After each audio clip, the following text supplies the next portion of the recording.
buhay mga idol. Kabanata 237.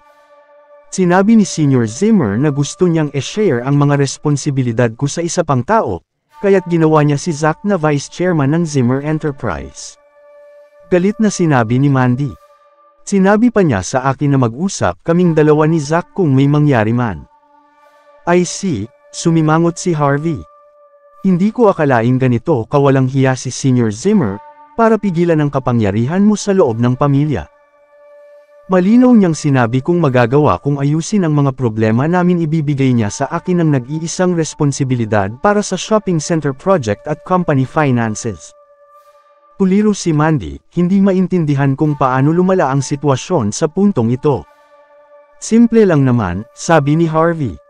Ayaw niyang magkaroon ka ng masyadong malaking authority sa Zimmer Enterprise. Maaapektuhan nito ang status ni Zack. Pagkatapos ng lahat, para sa kanya, si Zack ang tagapagmana ng mga Zimmer. Bakit? Hindi ba siya natatakot na baka tumanggi akong tumulong? Hindi ito matatanggap ni Mandy. Kung hindi dahil sa akin, gagawa ba ng pabor ang York Enterprise sa mga Zimmer? Kung wala akong pakialam sa mga Zimmer, hanggang kailan sila magtatagal? Kung gumawa man ng pabor ang York Enterprise o hindi, hindi iyon ang pangunahing issue. Ang mahalagang tanong ay, kaya mo bang iwanan ang mga Zimmer? Kaya mo talaga silang itakwil? Tanong ni Harvey. Saglit na napatigil si Mandy. Sa pamilyang ito siya ipinanganak at lumaki. Pinugol niya ang kanyang buong buhay para makapagbigay ng kontribusyon sa pamilya. Hindi madali para sa kanya na makamit ang mayroon siya ngayon. Paanong isusuko na lang niya ang lahat? Kita mo, iyon ang dahilan kung bakit malakas ang loob ni Sr. Zimmer na pigilan ka. Alam niyang hindi mo iiwan ang mga Zimmer. At tuwing magkakaproblema ang pamilya, makakahanap ka ng paraan para malutas ito. Bumuntong hininga si Harvey. Minsan, hindi niya alam kung walang muwang si Mandy o malambot ang kanyang puso. Gayunpaman, ito ang pinakanagustuhan niya sa kanya. Kahit ano ang maging desisyon niya, hindi makikialam si Harvey. Kung tutuusin isang mahusay na platform para kay Mandy ang mga Zimmer. Puno ng conspiracies at iskema ang outside world. Maaring matuto ng unti-unti si Mandy tungkol sa mga ito at maging mas matalino sa lahat ng mga Zimmer. Maaari niyang mabagal na natutunan ang mga bagay. Kung sa bagay, nandoon si Harvey para sa kanya. Hindi siya magkakaroon ng anumang mga problema. Sa parehong oras, sa Villa Zimmer. Nang makauwi si Sr. Zimmer, hindi mapigilan ng kanyang secretary na mag-alala. Chairman, hindi ba magagalit si Mandy sa mga nangyari ngayon? Pagkatapos ng lahat, parang maganda ang relasyon niya sa York Enterprise. Kung magpapatuloy ito, hindi ba makakaapekto sa mga Zimmer? Napangisi si Sr. Zimmer. Ano ang katayuan niya dati sa pamilyang ito? Ano naman ngayon? Wala siyang silbi dati.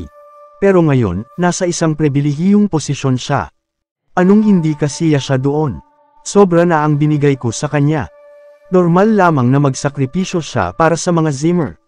Kailangan ko ba siyang gawing chairman? Pero, ngayon, may kapangyarihan siyang magpasya sa kapalaran ng mga Zimmer. Sinabi ng kalihim, nag-aalala.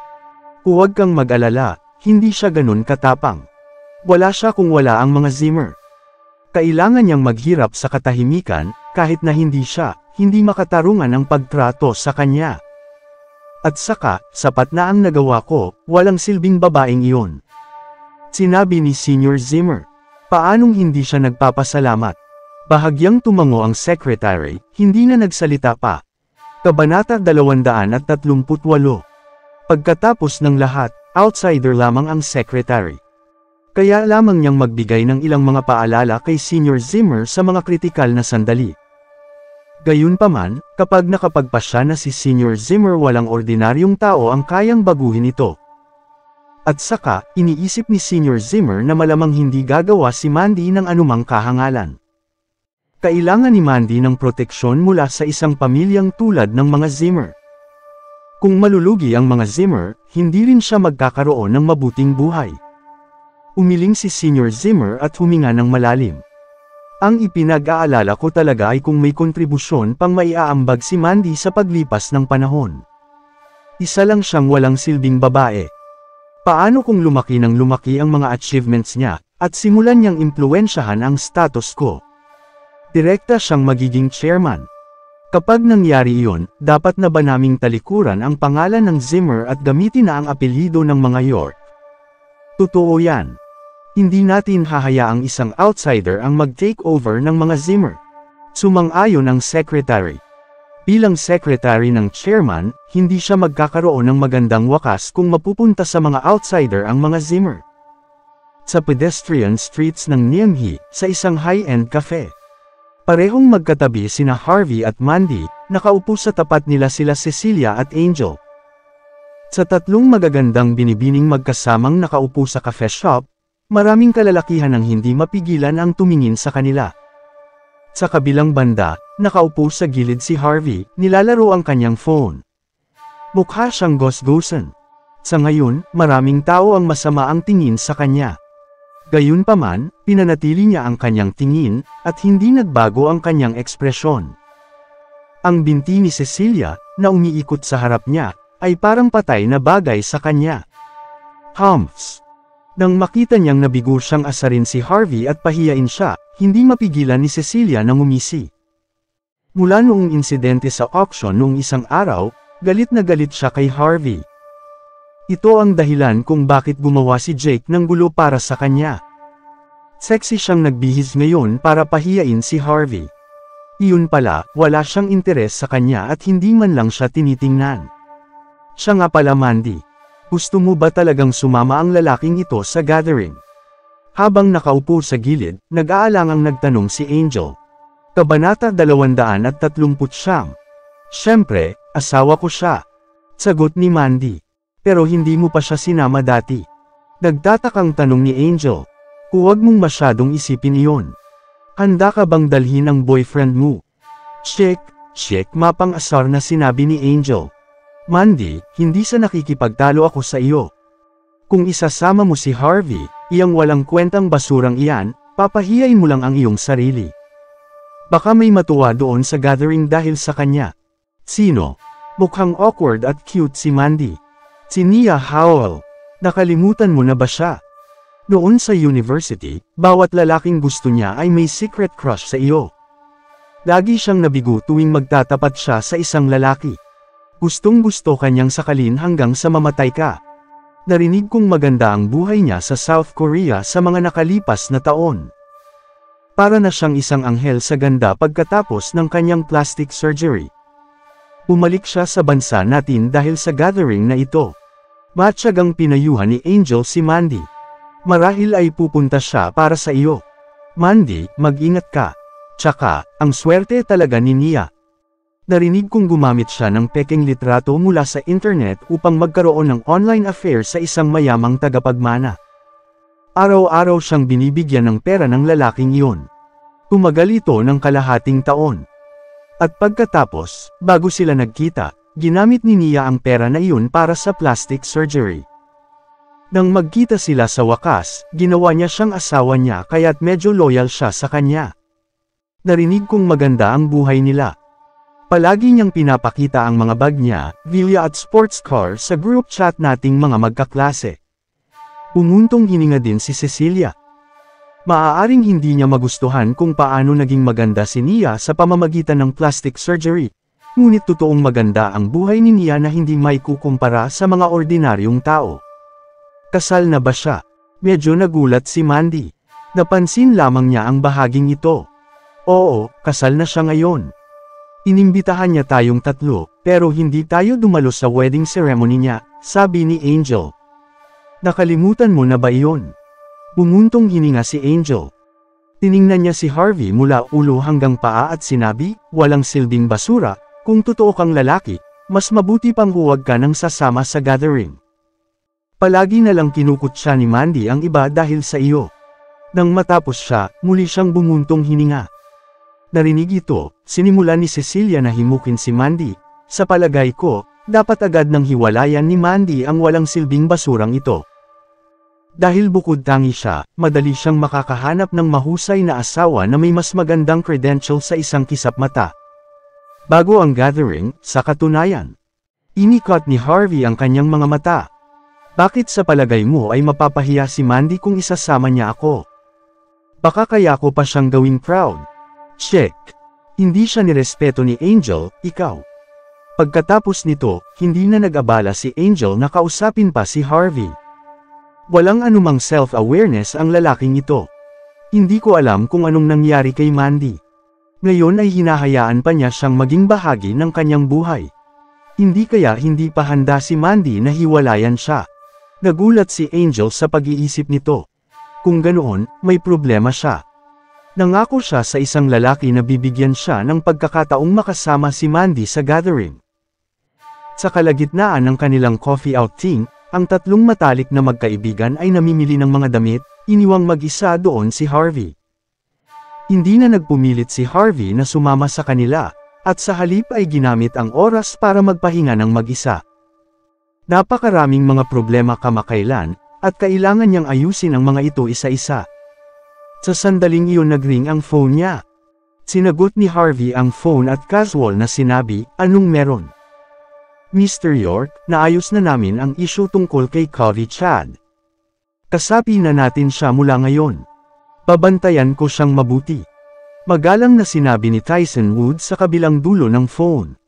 "Talagang pinipigilan ko siyang lumabas at gumawa ng gulo." "Sige, naiintindihan ko," kalmadong sagot ni Harvey. Ngayong wala na si Liam Stone. Matagumpay nating nakuha ang investment funds mula sa mga Brook.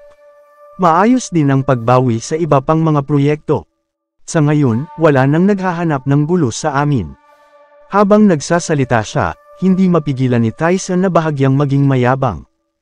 "Hindi na masama. Kamusta naman si Dario? Malaki ang inaasahan ko sa kanya."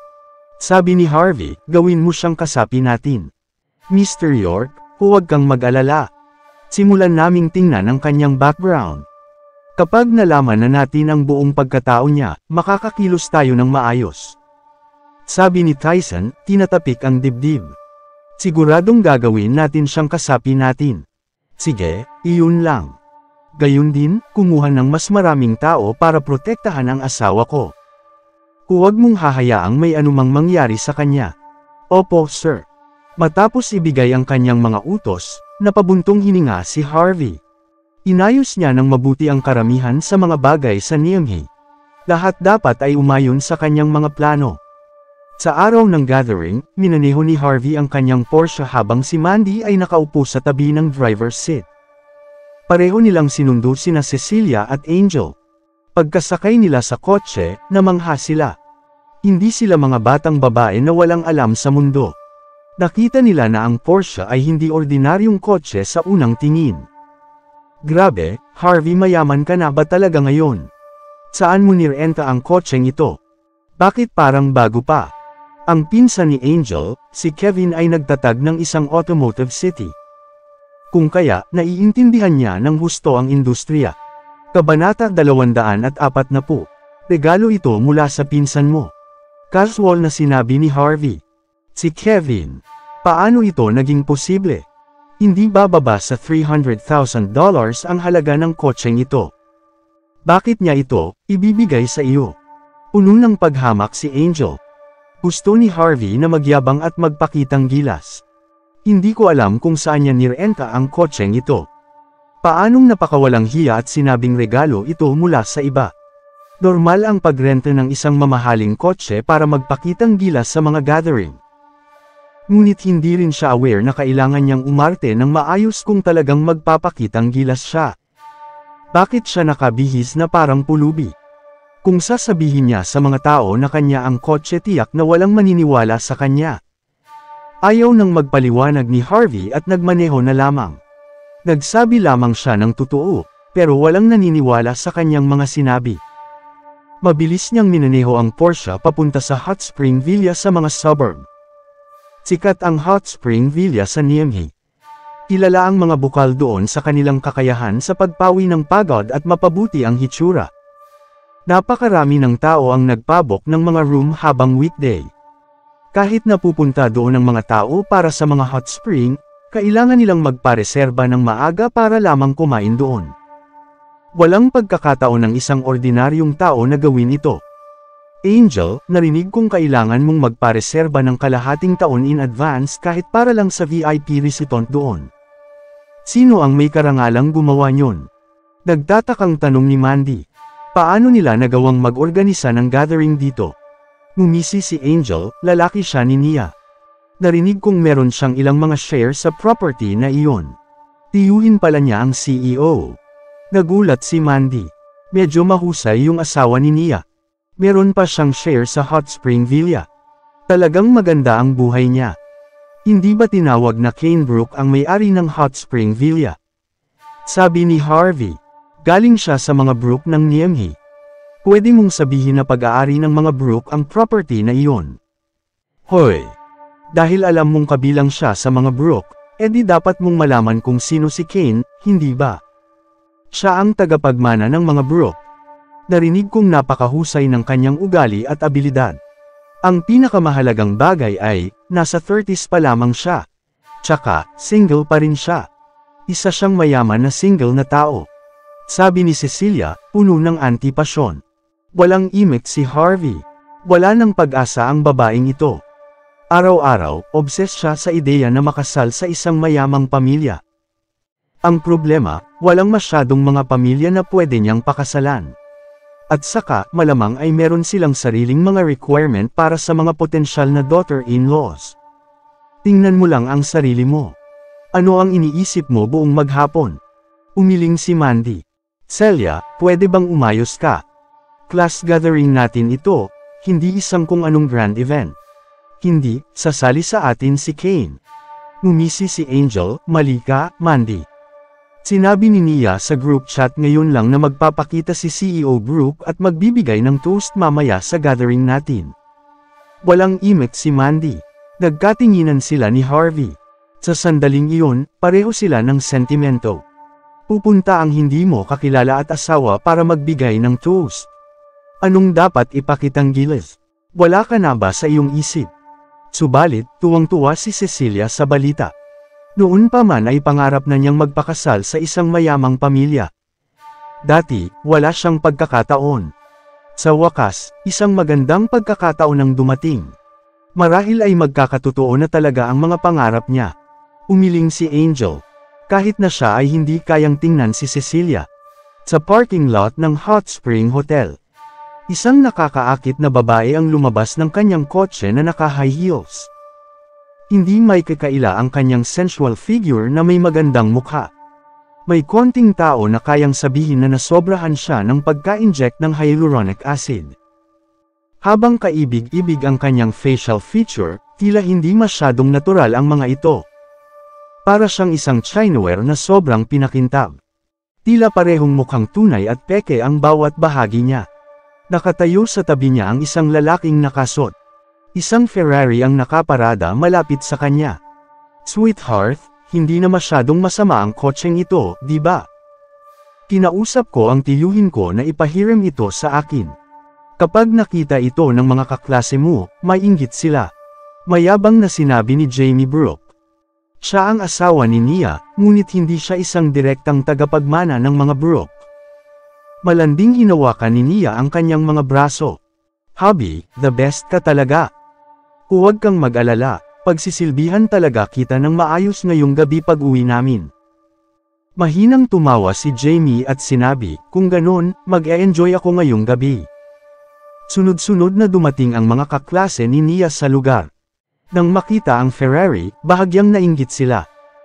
Para sa mga nanggaling sa ordinaryong pamilya tulad nila, kalimutan mo na ang magkaroon ng isang Ferrari, baka hindi nila makuha ang pagkakataong makakita ng isang ganoon sa kanilang buhay. Sa ngayon, marami sa kanila ang abala sa pagkuha ng litrato kasama ang Ferrari. Nakakurbo sa isang maliwanag na ngiti ang mga lobby ni Nia, punong-puno siya ng malaking kasiyahan. Ang punto ng isang gathering bukod dito.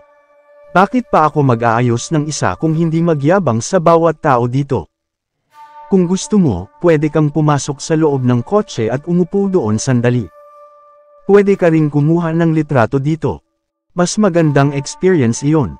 Nakangiting sinabi ni Nia sabay bukas ng pinto ng kotse. Nia, napakagalanti mo. Naiinggit talaga kami sayo. Hindi lang mayaman ang asawa mo, Tinatrato ka rin niya ng mabuti. Napakaganda kung bibilhan din ako ng asawa ko ng Ferrari balang araw.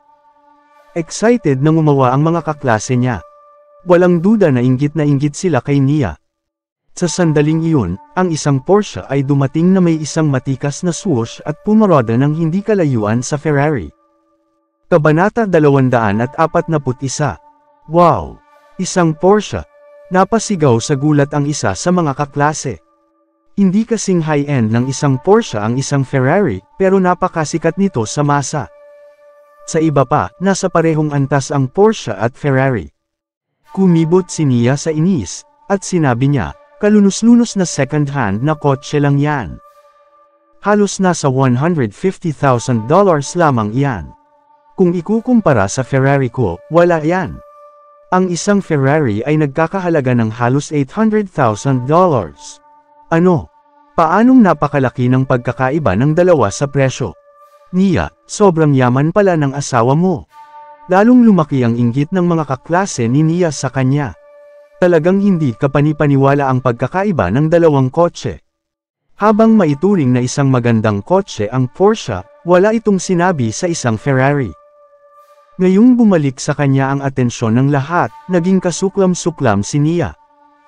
Sa totoo lang, hindi ganun kahusay at kagaling ang asawa ko tulad ng iniisip nyo. Noong nililigawan pa lang niya ako, mahabang panahon kong pinag-isipan ko. Kahit lumipas ang kalahating taon, ayoko pa ring makipagkita sa kanya. Kung hindi dahil sa diamond ring sa kanyang palasangsingan, nagniningning sa liwanag at nakasisilaw sa ilalim ng sikat ng araw. Wow! 1 carat ang diamond ring na ito, di ba?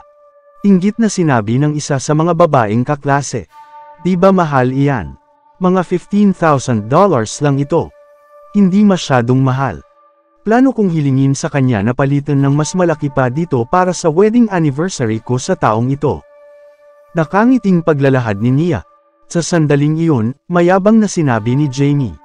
Sweetheart, naghanda ako ng sorpresa para sa iyo. Sa una, balak kong sabihin sa iyo ito sa araw ng ating wedding anniversary. Pero dahil nandito lahat ng iyong mga kaklase, didiretsuhin na kita. Nagpasadya ako ng bagong diamond ring sa Tiffany. Wow! Hayupak na yan. Isa ka mong Tiffany ring. Mamahaling brand iyon ah. Narinig kong ang mga diamond ring mula sa Tiffany ay napakaganda ng hiwa, kintab at ningning. Walang ibang brand ang may kukumpara sa Tiffany. Alam mo, maraming mga celebrity ang gumamit ng mga singsing mula sa Tiffany nang ikasal sila. Sa mga sinabi ni Jamie, lalo siyang nainggit. Mukhang naantig ng husto si Nia. Pinulupot niya ang kanyang mga kamay sa leeg ni Jamie at binigyan siya ng isang mapagmahal na yakap at halik. Hubby, maraming salamat. Palagi mo akong tinatrato ng mabuti. Sweetheart, kung hindi ako magiging mabait sa iyo, kanino ako dapat maging mabait? Sinabi ni Jamie habang nakangisi. Naglabas ng mga pangit na facial expression ang mga lalaking kaklase na naruroon ngayon. Napakahusay ni Jamie, na parang nasasakal sila.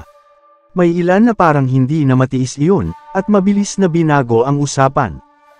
Narinig kong dadating si Mandy ngayon. Totoo ba yun? Siguro. Madalas ay hindi pumupunta ang school beauty queen natin. Nakakagulat na dadalo siya ngayong taon.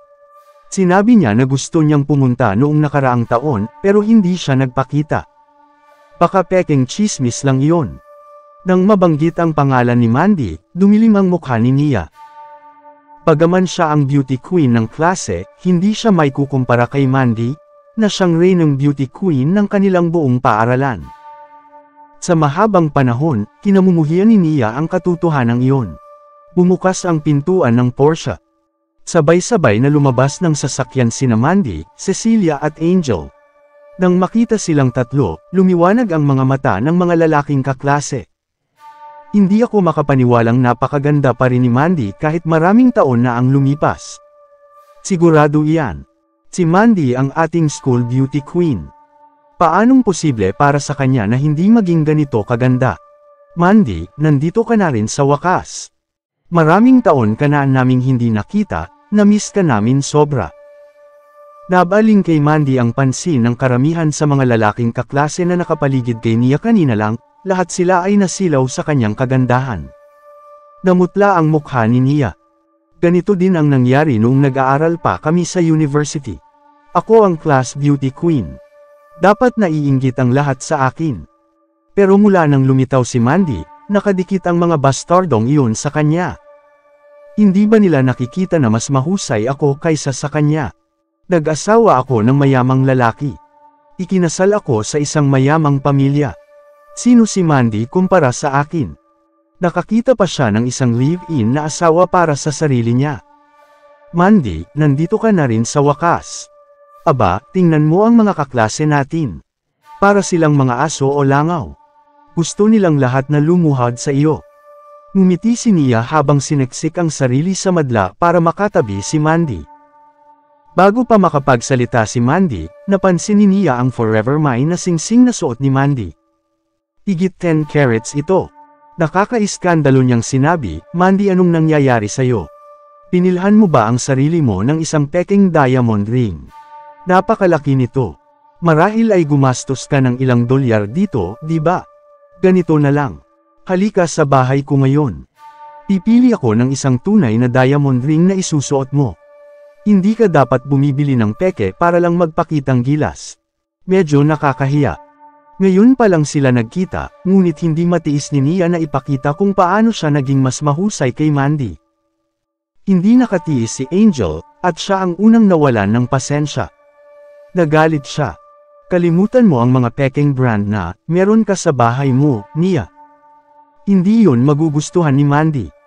Mas mabuting itago mo na lang ang mga iyon sa iyong sarili para ipagyabang sa mga tao. Mga peking brand. Ngumisi si Nia. Ikaw ang nagsusuot ng mga peking brand. Nagmula sa mga Brooke ang asawa ko. Tingnan mo na ang bago kong kotse, Ferrari iyan. Kailangan ko ba ng mga peking brand para magpakitang gilas? Ang kapal ng mukha mo. Ikaw ang makapal ang mukha. Ang mukha mo'y isa lamang retoke iyan, baka hindi mo alam. Isa pa hindi peke ang singsing ng kaibigan ko, higit pa sa inaakala mo. Ang singsing lang naman ng kaibigan ko ay nagkakahalaga ng $15 million. Sinabi ng malakas na may halong inis ni Cecilia.